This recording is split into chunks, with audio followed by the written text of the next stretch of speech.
അപ്പൊ തുടങ്ങാം. മ്ലേച്ഛം, പുച്ഛം, തുച്ഛം. കേരള രാഷ്ട്രീയ ചരിത്രത്തിന്റെ ഒരു ഘട്ടത്തിലും മറ്റൊന്നിനോടും സമീകരിക്കാനാകാത്ത വിധത്തിലുള്ള തോന്നിയാസങ്ങൾ കാട്ടിക്കൂട്ടിയ രാഹുൽ മാങ്കൂട്ടത്തിൽ കേരള നിയമസഭയിലേക്ക് കാലെടുത്ത് വെച്ചതോടുകൂടി നിയമസഭ ആകെ മലിനമായി.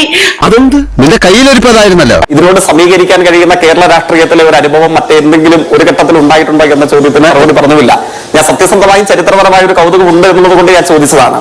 എന്തായാലും പോകാതെ തോൽക്കെ, ഏതായാലും സത്യസന്ധമായും ചരിത്രപരമായുമുള്ള കൗതുകം കൊണ്ട് ചോദിച്ച ചോദ്യമല്ലേ, അതിന് അവര് മറുപടി തന്നില്ലെങ്കിൽ ഞാൻ മറുപടി തരാം. അതായത് കേരള രാഷ്ട്രീയ ചരിത്രത്തിന്റെ ഒരു ഘട്ടത്തിലും ഒന്നിനോടും സമീകരിക്കാൻ കഴിയാത്ത വിധത്തിലുള്ള ഒരു തോൽവിയുടെ കാര്യമല്ലേ പറഞ്ഞത്. കണ്ണാടി എടുത്ത് നോക്കിയാൽ മതി.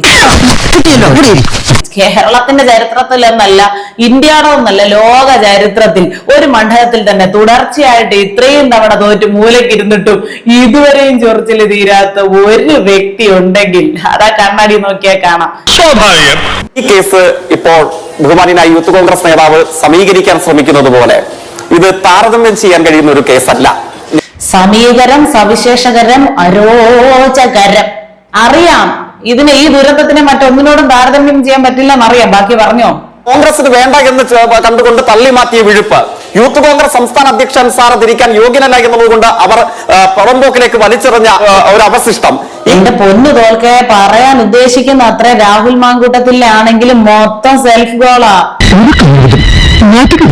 ഒന്ന് ആലോചിച്ച് നോക്കിയേ, ആരാ വിഴുപ്പ്, ആരാ അവശിഷ്ടം?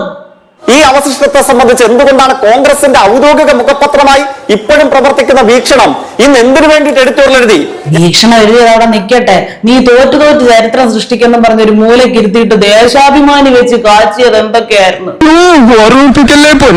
ഈ വിഷയമുണ്ടായി അന്ന് മുതൽ ഇന്ന് വരെ നിങ്ങൾ വീണ്ടും ചോദിക്കുന്നുണ്ട്.